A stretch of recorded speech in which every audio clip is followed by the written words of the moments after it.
Today, we're going to consult the great masters and finally learn the hidden secret to the perfect bass EQ. Metal Bass Monday. So first up, please join me tomorrow, Tuesday, December 22nd, 8 p.m. Eastern Standard Time. I think we have the bugs worked out, please. And we're going at that live stream again. So basically, I'm going to be doing some stuff around the studio. I've got some basses I'm changing electronics on, doing some mods, general stuff around here. And it'll be great for you to join me for Ask Anything. Talk about anything you like, ask any questions. We can talk production, bass gear, whatever we want to do, go off topic. It's all about it. Just a holiday meetup, hang out, and just go until we're sick of it. So I think it'll be a lot of fun. So 8 p.m., that'll be a lot of good stuff. And yeah, if you can, try and focus on a question, if you have one that you'd like to ask, and put them up there and get me some time to respond. Sometimes it can go by pretty quick, and I want to try and make sure I address everybody that comes in. The first time we did it, things went by a little quick, and I felt like some people may not have gotten all their questions answered. So I'd like to do it in real time, but I think it'll be a blast. We'll talk gear, we'll talk stories, we'll do whatever we want, and I'll look forward to seeing you. So the link will be up soon. Hope to see you there. Now, coming up for a holiday thing for patrons, I'm going to be doing a class on creativity. Supposedly creativity is an unteachable skill, and I say nay, nay. It can be taught. I've done a little bit on last week's Metal Bass Monday about how to inspire things by changing your frame or things like that. But I'm going to give a solid set of things you can do to inspire creativity, understand where it comes from, and kind of when you understand how your brain works a little bit and why at sometimes you feel like you're in a rut versus when you're creative, when you understand those circumstances, you can start purposefully doing them rather than feeling like you have to wait for some divine inspiration or something that just magically pops out. It's not magic. If you understand it, you can do it on command. So that'll be up for you guys, and I'm hoping that'll be a little Christmas gift that'll be cool and give you creative blessings for the new year and all your practice coming up for 2021, which, man, I hope it's a step up from this one. One of the questions I constantly get on the channel, in lessons, in emails, everything, is still consistently about EQ. How do I EQ to get this sound? How do I EQ to get a good sound? How do I get EQ to copy this person's sound? It is a relentless pursuit of EQ knowledge. And the funny thing is, it boils down to one simple fact. And so I thought I'd have a little fun with this, and I would put it in the form of a Zen story. After many years of searching, the bass seeker of EQ knowledge finally found the master of bass EQ.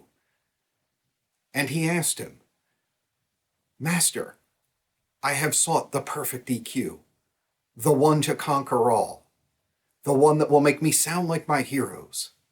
For I want to sound like Nolly. I want to out Nolly. I want Nolly to stop sounding like Nolly because he hears that I have out-Nollied Nolly, and therefore gives up being Nolly and become the Nolly." He says, "I have searched everywhere. I have asked on internet forums. I have gone to the great circles of masters, TalkBass, Facebook, other random internet forums of people who have no idea what I'm talking about. And I was given great pieces of advice, wisdom from the masters of these channels, and yet none of them worked for me. I spent hours working for the money to buy many a preset, all presets for all types of devices that showed me when I watched the demo, yes, you too can have this perfect sound, and it will sound just like this for you. All you have to do is plug your bass in, and like magic, you will have the Nolly. And yet none of them seemed to work. I wasted much money and felt lied to and deceived by false prophets of how to achieve these great EQs and to copy my holy grail of tones. Why has none of this worked for me, Master, and what is the secret of great EQ?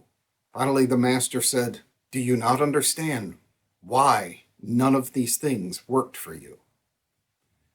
It is because you cannot win the race with your bass if you are not starting with the same bass as the other people in the race." This confounded the student. He said, "I do not understand, master." Then the master replied, "Look, it's because their gear isn't the same as yours, and they don't have a reference point, and they can't hear you. That's pretty much it, kid." But the master did impart the great answer. And that is, just talking about random EQ points. Like, well, if you want to sound like this guy, you just have to do this EQ or that EQ. Or if you want this, you can just do that. It's never really going to work. I've given out pieces of, how I dial in a sound or, what I've done on certain things, but they're not guaranteed to work for you. And I keep trying to say that caveat. To really reinforce this, and I'm going to info card up there, go back to the Metal Bass Monday where I talk about cutting through guitars. Then you could also reference, and I'll put the link down below, the lesson I did on how to match Eddie Jackson's tone. Here's the reasons why this will never work, but I'm going to tell you how to get there. Number one is, if you're not using the exact same gear and pickups as the person you're asking, the information is basically useless. You can't sit and have a ding wall and ask somebody, "Hey, I love your sound. How did you get that great thing? What EQ did you use?" Well, what if they're using a jazz bass? A jazz bass and a ding wall sound utterly different from each other. If what they had to do to manipulate the EQ curve of a jazz, which tends to have a ton of center mids, very thick, throaty type of sound, versus, say, the ding wall, which isn't that sound at all, what they did to manipulate that tone isn't going to sound the same on the other instrument. In fact, it can make it sound really horrible, which is what usually happens, especially if you've ever tried out a lot of presets that were advertised to sound great, is probably what's going to happen when you plug them in and you don't understand what's wrong. A quick example being, say the guy with the jazz bass that has a lot of center mids at, say, 500 says, "Oh, well, you really got to scoop out your tone to get Eddie Jackson's tone because that's what I had to use on my GK to get this, this, and that." And then you, with, say, a set of EMGs, maybe you just have a single P-bass EMG. That doesn't have a ton of center mids. It's actually a little bit scooped. So now, what he had to do to get rid of his mid, you already are starting from a scoop mid point of view, and now you're scooping them even further. You needed to do the opposite of that. But you're taking advice from somebody who's coming from an utterly different reference point. And that's the problem. You have to have a solid reference point. So searching around the web and getting advice from people who aren't playing your instrument, who don't play through your rig, through your gear, through your cabinet, all these different things make a difference. EQ is something that it's a tool. It's something you apply to something to manipulate it. It's not this solid, flat baseline that applies no matter what. That's just not the way it works. What if you have a really muddy, thick sounding pickup and you're talking to a guy who has an all maple bass with really bright active pickups. He's like, "Oh, you got to cut off all your high end to get that kind of thick tone like this person has." Well, now you already have a kind of a muddy tone. Now you're going to make it even worse. All you did was take a crappy tone and make it even worse by not using the same reference point as someone else and then trying to take their advice on EQ. Now, here's where part two comes in. That tone, even if you get great advice from somebody who's playing the same instrument, etc., once you get into a mix, is going to be completely different. And that's really what that episode that I just referenced is going to show you. You have to realize that other people got their sound within the context of the band they play with. And there's a thing called cancellation, where if you're playing with a guitar player, that the EQ that they dial in themselves is going to alter how your bass is heard. I know it seems strange, but you could have this absolutely dead-on perfect, super awesome, crushing bass tone. The second the drummer and the guitar player start up, you sound like crap. And why is that? Because the way that they're kind of riding over or keeping you from being heard in certain frequency ranges means other parts of your tone are going to leak through in other places. It's almost like going through a sieve or like a cheese grater, that only what's able to come out through the holes is what you're going to hear.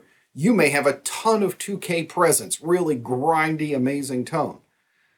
Your guitar player comes in and he has an amp that really is focused at 2K. None of that 2K is going to get heard. But where he is deficient, say around 700 hertz, suddenly all of your 700 hertz is going to have a blasting zone to cut through. Now you sound like a bass that has the 700 hertz turned all the way up. And it sounds plasticky and terrible. So that's really the end point here, is that there's so many conditional things about EQ and why you can't really get it separate from something. It has to be done in context. Your gear and inside the mix, never get a solo tone and think you're done. It just doesn't work that way. It's not ever going to sound in a recording or in a band the way it does by itself. So I know what you're saying now. Well, great, you put all these road cones up. Now what am I supposed to do to get the sounds I like? Well, here's where the Kung Fu Master is going to fill you in. Seriously? Okay. Here's the real secret to it. And it's one I keep telling people, but they'd rather waste their time and their money rather than just learning this one piece. You have to learn and understand EQ. It's not going to take that long, and it will benefit you across the board. You won't just learn it for one sound. You won't go, oh, I learned how to EQ to get this one tone, and now you're completely in the dark with others. Learn what frequency ranges sound like and how to identify them. Learn to be able to hear a sound, a bass tone, and hear where it's already over-enhanced in frequencies. Be able to hear a jazz and go, oh wow, both pickups full up, lots of 500, not a lot of real sparkly high end, and a very tight low, so not a lot of extended lows. I know what frequencies are already on the table. Be able to hear, like with my setup, a double P set of EMGs. Wow, tons of 1.5 through 4K, a lot of upper mid aggression, really throaty in the low mids. Being able to identify and hear those things, you'll know what has to be dialed in and dialed out to get the sound that you want. That's going to do two things for you. Is one, that one piece of knowledge that you learn is going to benefit you in all situations. Any bass you pick up, you're going to be able to start doing corrective EQ on it to get the sound you want. This is going to make having the perfect instrument and the perfect gear that so many people spend way too much money pursuing and time pursuing, that you can get those sounds you want out of the gear that you have. Two, it's going to make you a far better musician and recording artist, because you're going to be able to sit down and understand where problem areas are and decide which instrument's going to get that EQ range or which one you want to fit in there. And three is, it's going to make your live sound infinitely better. And finally, the thing that we all really want, you're going to cut through mixes all the time. You're going to be heard on stage because you're going to understand that by EQing, you can create the hole for yourself to get through, rather than constantly just turning up volume and having two instruments hitting the same frequencies, having a volume war as to which one's going to sit on top. There's a number of ways you can do this. One is do kind of like what I show you in the Eddie Jackson tone matching, which is take a tone that's by itself and learn with your instrument what the differences are between you and that. Learn to carve it and understand those frequency ranges. Oh wow, with my jazz bass, I've got way more center mids than him. Like if I'm using a jazz and I want the Eddie Jackson tone, I really got to scoop it out. If I want Alex Webster and I've got kind of a dark bass, he's got that really high, clicky, real fret smack going on. I've got to really dial up the extended presence and treble, but still scoop my mids. There's two simple ways to do it. One is the Eddie Jackson thing. The other is just plug into an EQ and just start lifting and cutting the bands and listening to what it does to your sound. And remembering those things. Boost that 500. Listen to what center mids sound like. Oh, it's really woofy. That's what that sounds like. Boost 7K. Wow, that's a really obnoxious extended high end that doesn't carry a lot of weight in bass. You probably want to stay out of that range. Oh, I can boost up 50 hertz. Wow, that could get muddy really quick, but it really puts, the deep bottom in a low B or low A. Just spend that time experimenting. I know that's the worst advice anymore, is to not give the get it from somewhere else simple answer. But I'm telling you, this is going to unlock not one sound, but all the sounds. And then you'll be much better at your gear. You'll be much better at all gear. And that's really going to help you as far as, one, not just figuring out sounds, but developing your own. Like, I love the guy from Beyond Creation's fretless sound. But to me, it has a bit more burp in it than I want. A bit more of this kind of honking upper mid.